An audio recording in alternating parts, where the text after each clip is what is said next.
What's up, guys? I'm trying to hurry up and get ready, and I'm hoping I can get everything filmed that I want to get filmed today, because it was supposed to stop raining an hour and a half ago and it has not stopped.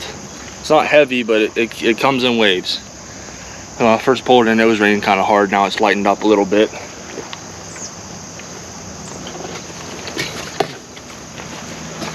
But I'm gonna have a bunch of random stuff being filmed today.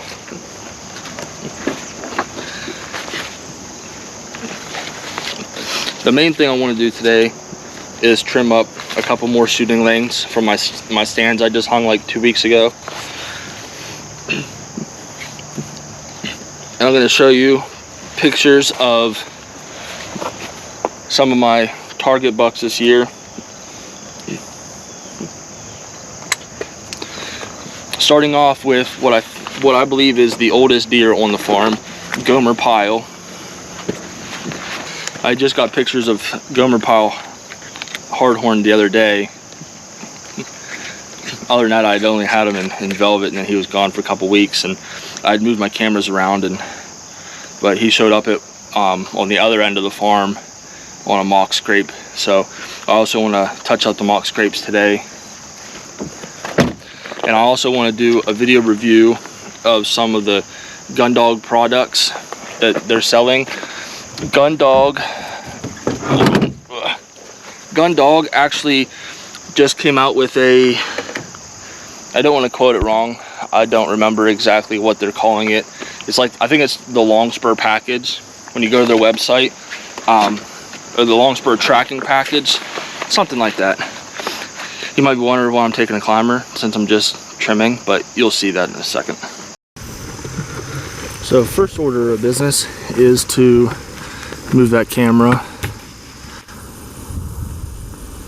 right over there. It's kind of hard to see the deer out in this field because these weeds are so tall right here. So usually I kind of get a buck head popping up like right in through here, and usually it's at night. Whenever I hung the stands over here, I don't know why I didn't just move the camera then, but about 30 yards down this field edge, it looks to be where they're mostly crossing this creek here. It's all muddy, it's all tore up from all the deer tracks. So I'm probably gonna move my camera over into here just to see what's coming through a little bit better.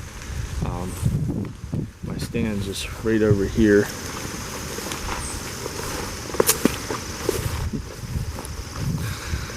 So if one does come out right there, you know, in a straight, come out right there, straight through, right in line with the edge of this corn. My stand's just right up in that tree. We had to trim a lot of branches out of there because they were hanging real low. Like, that was pretty much all enclosed, and they were like dang near touching the ground. So I do need to climb up right in here and trim that one branch off.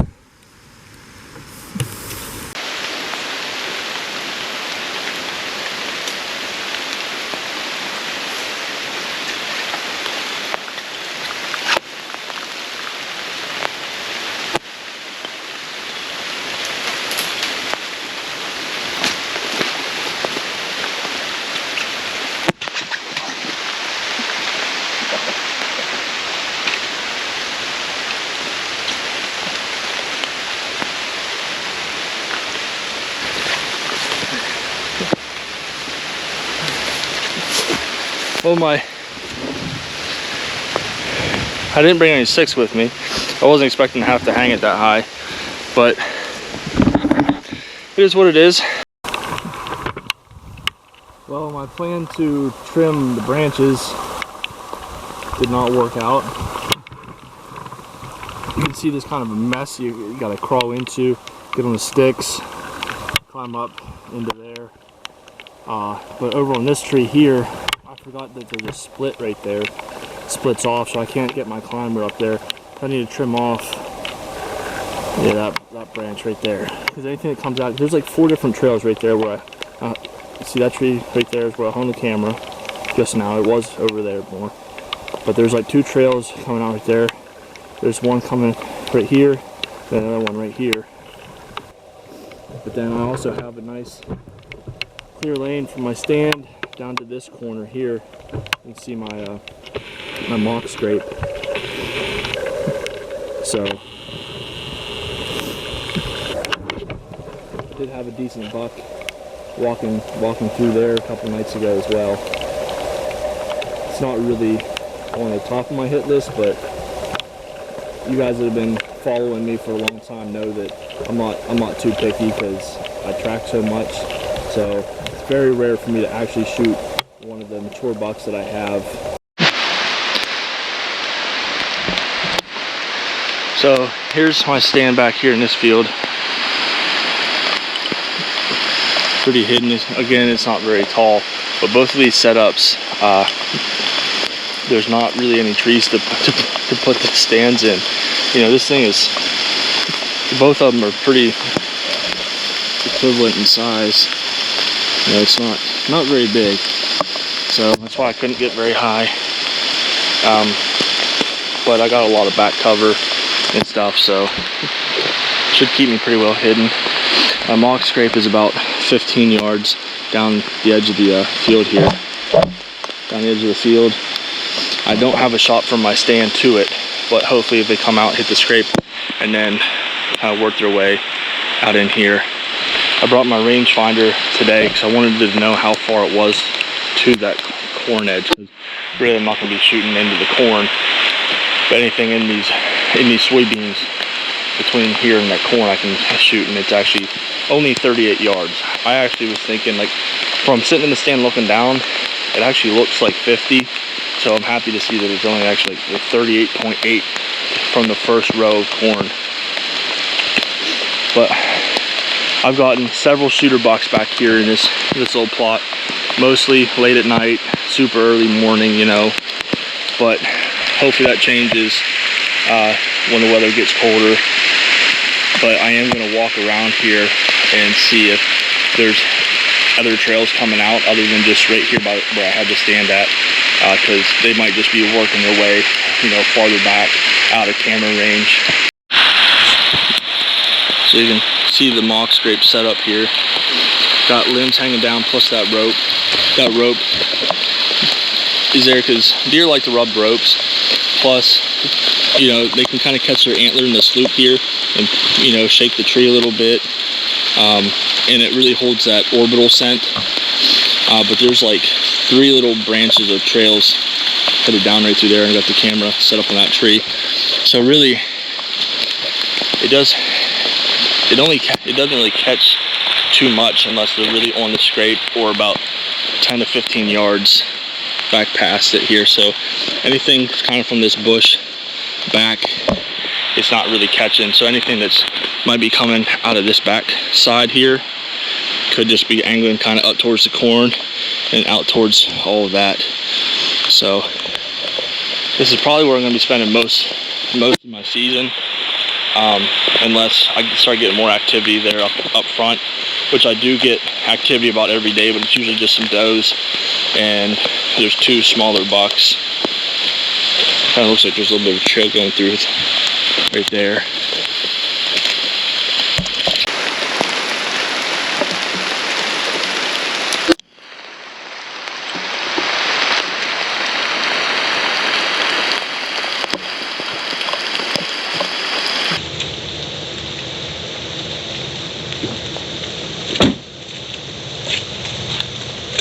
Well, I literally had to strip down to my underwear. All I have on is literally my underwear, my socks, and boots. I cannot tell you the last time I've been that wet. And my seats are like half leather and then half whatever material that is. So I really don't want all that water soaking up into the seat. Right near the end, it started downpouring hard. And of course, once I get like right to the truck, it stopped. Oh, I gotta turn this air down, man. That's cold.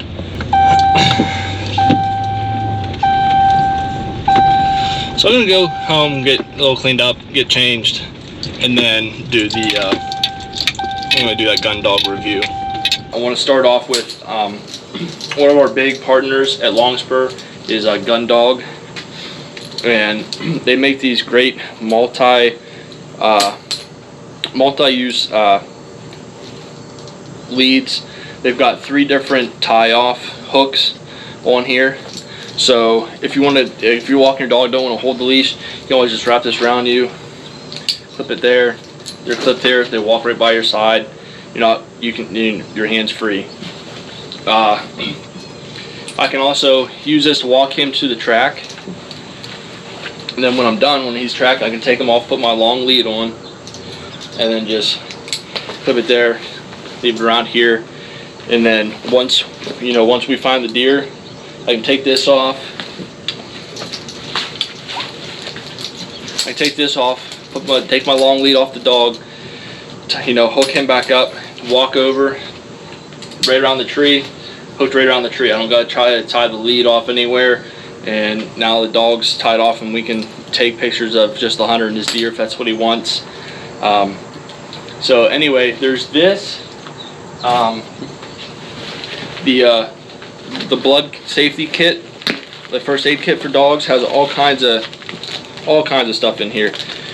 There's a tourniquet, medical tape, tons and tons of gauze, medical bandages, some regular band-aids, and then there's, this is sterile gauze powder, or sterile gauze pad, but there's also clotting powder in here somewhere. I don't know if I want to dig it all out right now. Triple antibiotic ointment in there, but you can get both of these. I'm just going to set these down for now. Get those. My famous water bottle that I love so much. This is so handy on tracks. There's an on and off switch. You push the button, it fills the bowl up, and when you're done, it takes a second, but it'll slowly drain the water back in, so you don't have to waste it, and right back in the pouch.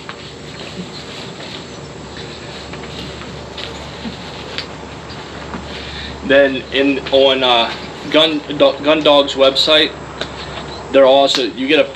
they have it's called the Blood Trails package. They have all of this in there, as well as the LED light up tag for on their collar, in case they get off lead. Some states you can track off lead, but it's a bright light. But all 4 items in their package for $75. Plus, if you guys are viewing this, you can use code name. I'll drop it down so I don't mess it up and give you guys the wrong one, but I believe it's just Longspur, all lowercase. That'll give you an extra 10% off, and that's not just for the package, but for the Gun Dog's whole site. And since we're talking about order codes and other products, this is through another partner called Inventive Outdoors. These are gut wipe checks. So we carry these. Sometimes you're not sure, deer might have been quartered to or quartered away. Didn't really act like a gut shot deer, but maybe your arrow stinks a little bit, or maybe your arrow was clean, but it acted like it was gut shot. I can't get that.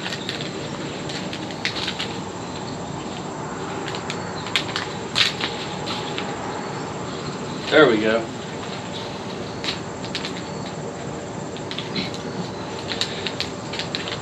These will tell you what, if you hit, there's actually a little thingy in here.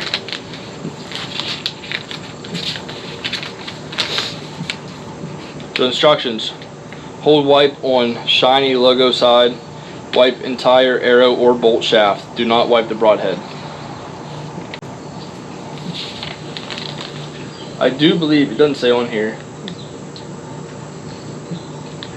if the arrow is dried by that point, I do believe you're supposed to wetten the wipe or wetten the arrow. So this side is smooth, says gut check, so you're going to hold that and then just run that down your arrow shaft, and it'll turn like a dark green if there's gut material on it. I believe the order code for that is 2024 capital L capital S 15, and that'll give you 10 or possibly 15% off the gut check wipes. And again, that's Inventive Outdoors. Please, if you haven't already, again, subscribe, and we'll see you this fall.